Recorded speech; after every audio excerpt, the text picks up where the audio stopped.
రాజమండ్రిలో మాజీ ఎంపీ మార్గాని భరత్ ఆధ్వర్యంలో జరిగిన మెగా జాబ్ మేళాకు విశేష స్పందన లభించింది. జాబ్ మేళాకు వేలాదిగా నిరుద్యోగ యువత తరలివచ్చారు.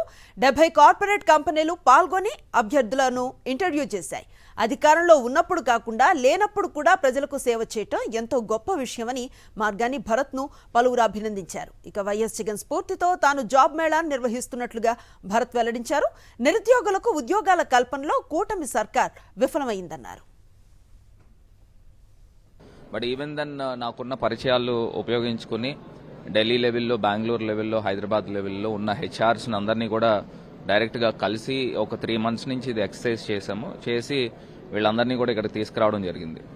మరి గతంలో కూడా మన ప్రియతమ నాయకుడు జగన్మోహన్ రెడ్డి గారు కూడా ఆయన కూడా ఆంధ్రప్రదేశ్ స్ట్రెంగ్త్ ఏముంది, ఆంధ్రప్రదేశ్ స్ట్రెంగ్త్ కోస్ట్ లైన్, ఆ కోస్ట్ లైన్లో పోర్ట్స్ తీసుకురావాలి, ఫిషింగ్ హార్బర్స్ తీసుకురావాలి, మన స్ట్రెంగ్త్ ఏంటనేది దాన్ని ఐడెంటిఫై చేసి దాన్ని యాక్సిలరేట్ చేయడానికి ఆయన చేసిన కృషి డిస్పైట్ ఆఫ్ కరోనా 2.5 years పోయినప్పటికీ కూడా ఆయన తీసుకొచ్చిన ఎంతూజియాజం దాన్ని ఇన్స్పిరేషన్గా తీసుకుని ఇవాళ ఇన్ని కంపెనీస్ని కూడా ఇక్కడికి ఇన్వైట్ చేసి వీళ్ళందరికీ కూడా మినిమం 3000 జాబ్స్ కల్పించాలనే ఒక ముఖ్య ఉద్దేశంతో ఈ కార్యక్రమాన్ని చేపట్టడం జరిగింది.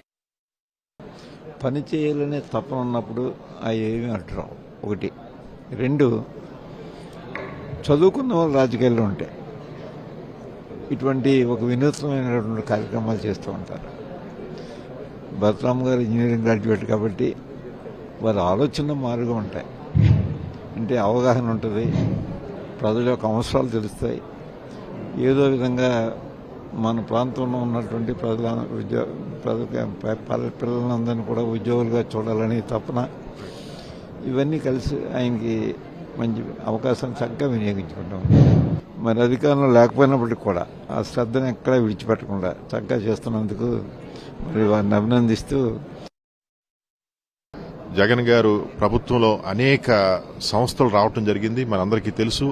ఆయన గవర్నమెంట్ ఉద్యోగాలు, పర్మనెంట్ ఉద్యోగాలు సచివాలయాలు 1,25,000 ఉద్యోగాలు ఇవ్వటం జరిగింది. అదేవిధంగా దాదాపుగా అన్ని డిపార్ట్మెంట్స్ కలుపుకుంటే 6 లక్షల ఉద్యోగాలు గతంలో మనకి ఇవ్వటం జరిగింది. అన్ని డిపార్ట్మెంట్స్లో కూడా అది పర్మనెంట్ ఉద్యోగాలు అవనండి, కాంట్రాక్ట్ బేసిస్ అవనండి, అన్ని 6 లక్షల వరకు కూడా అవకాశాలు కల్పించడం జరిగింది.